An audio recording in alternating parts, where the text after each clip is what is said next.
कांग्रेस की पहली 21 उम्मीदवारों की जो सूची आई है उसमें छतरपुर से भी नाम अनाउंस कर दिया है। कांग्रेस ने इस बार टिकट जो छतरपुर से दिया गया है वो है राजेंद्र तंवर। इस वक्त हमारे साथ मौजूद हैं।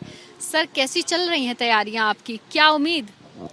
आपके इस चैनल के माध्यम से मैं आपको बताना चाहता हूं कि छतरपुर विधानसभा से हमारे पार्टी नेतृत्व ने जो मेरे ऊपर भरोसा किया है, मैं अपने पार्टी नेतृत्व का हृदय से आभार व्यक्त करता हूं।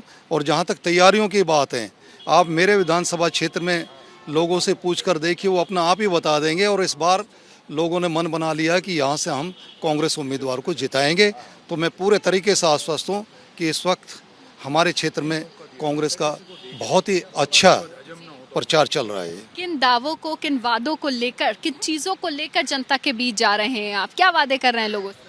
देखिए, जनता के बीच जाने के लिए तो इतने ढेर सारे मुद्दे हैं। आप देख लीजिए, पूरे 10 साल में केजरीवाल जी ने दिल्ली को बर्बाद कर दिया है और उससे मेरा इलाका भी अछूता नहीं है। हमारे यहाँ भी डेवलपमेंट का पूरे 10 साल में कोई काम नहीं हुआ। अगर कोई काम हुए हैं क्षेत्र के अंदर तो केवल और केवल शीला दीक्षित जी के नेतृत्व वाली कांग्रेस सरकार के समय में काम हुआ। उसके बाद तो कोई काम ही नहीं हुआ। आम पार्टी कहती है कि हमने बिजली दी, पानी दिया, लोगों को शिक्षा दी इतनी अच्छी, और यही मुद्दा लेके वो अभी भी जा रहे हैं। वो कह रहे हैं कि अभी भी इन्हीं मुद्दों पर हमें लोग वोट देंगे।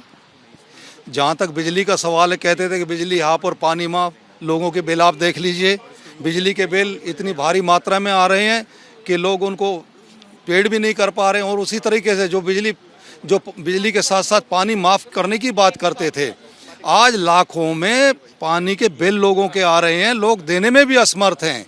ये उनके सब झूठे वायदे थे, झूठे जुमले थे, और आगे भी केवल और केवल जुमलों की बात करते हैं। हकीकत इनसे बहुत दूर है। मुकाबला किससे, आम आदमी पार्टी या बीजेपी? हम समझते हैं कि ना आम आदमी पार्टी और ना बीजेपी। देखो, मेरे क्षेत्र का बहुत अजीब समीकरण है। जो लोग, जो लीडर पहले बीजेपी में थे, आज उन्होंने आम आदमी ज्वाइन कर ली। उनको ये लगा कि शायद तुम्हें बीजेपी टिकट दोबारा देगी, नहीं देगी। और जो आम आदमी में थे वो बीजेपी में चले गए और आज वो बीजेपी से टिकट के दावेदार हो रहे हैं।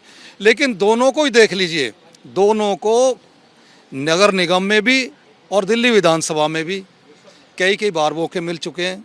2 बार दोनों काउंसलर भी रहे हैं, 3 बार एमएलए भी रहे हैं। लेकिन काम के नाम पर रिजल्ट आप देखेंगे तो वो जीरो। लोग तो, क्षेत्र के लोग काम चाहते हैं, विकास चाहते हैं। आप क्या क्या काम करने वाले?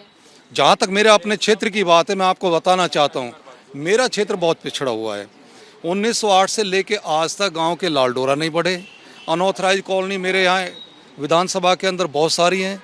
उन ज़्यादातर कॉलोनीज को या तो एफिलेंट में डाल दिया गया है, समृद्ध वर्ग की सूची में, या फिर उनमें फॉरेस्ट की कोई बंदिश लगाकर उनको नियमित नहीं किया गया।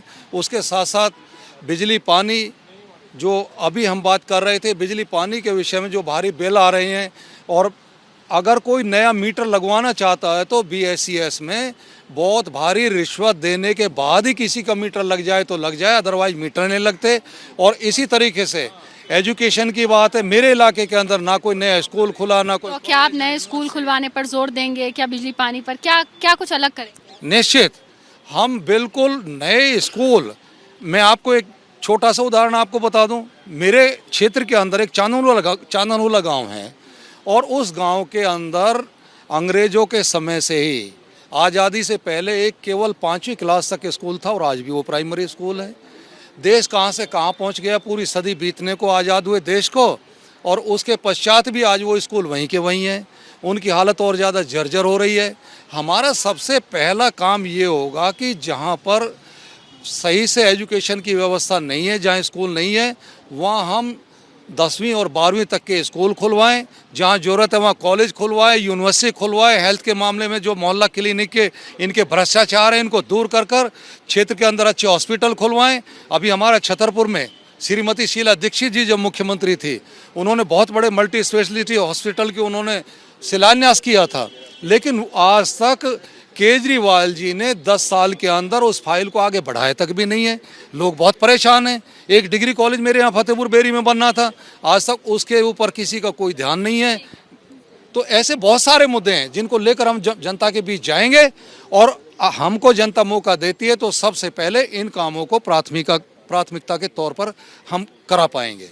देखिए कि अपने इलाके में हर कैंडिडेट ये कोशिश कर रहा है कि जो उनके इलाके के मुद्दे हैं उन पर फोकस किया जाए और यही राजनीति का हिस्सा होता है। कुछ उसी अंदाज में कांग्रेस के उम्मीदवार नजर आ रहे हैं और छतरपुर से उम्मीदवार राजेंद्र तंवर, उनका भी ये कहना है कि उनके स्कूल में जो प्राइमरी स्कूल जिसको निगलेक्ट किया गया उस पर काम किया जाएगा और बेहतर काम किया जाएगा। लेकिन सवाल तो ये है कि मुकाबले में आम आदमी पार्टी और बीजेपी भी है, उसको इग्नोर नहीं किया जा सकता। आगे जो मुकाबला होगा वो दिलचस्प होगा, लेकिन फिलहाल सभी अपनी चुनावी रणनीति, चुनावी पारी के लिए पूरी कोशिश में लगे हैं। कैमरा पर्सन निखिल रस्तोगी के साथ Madiha, ABP news, Delhi. For exclusive and insightful videos, subscribe to our new channel ABP Live Premium.